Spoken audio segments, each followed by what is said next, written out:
приветствовать вас на нашей ежегодно проводимой международной конференции, которая в этом году была заявлена на тему «Цифровизация в государственном управлении. Проблемы и перспективы развития». Эта конференция посвящена 25-летию создания юридического факультета.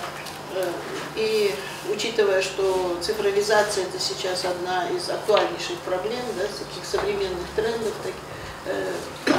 не только в Кыргызстане, а вообще во всем мире, мы решили вот эту юбилейную конференцию посвятить именно этой теме. Тему вы выбрали очень и очень актуальную. Затем сейчас цифровизация в образовании, безусловно, и важная актуальная тема, особенно в области права, в юриспруденции, потому что вы видите, как меняется общество, как меняется социум, сейчас цифровизация затрагивает как отдельного гражданина, да, так и все органы управления, все органы власти,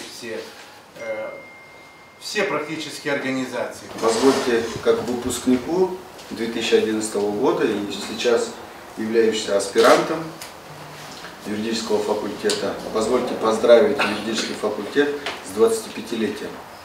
Это прекрасная, видно, такая уже четверть вашей деятельности. Я от себя лично хотел бы поблагодарить вас за те данные, видно, на протяжении 5 лет знания.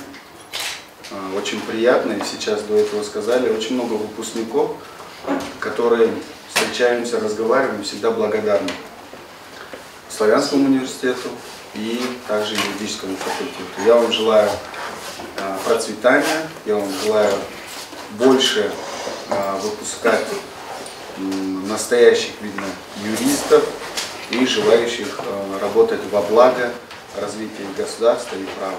Спасибо большое. Как непосредственной заинтересованности в разработке и использовании электронных сервисов взаимодействуют между собой по различного рода вопросам, по которым те или иные субъекты способствуют разрешению поставленных задач.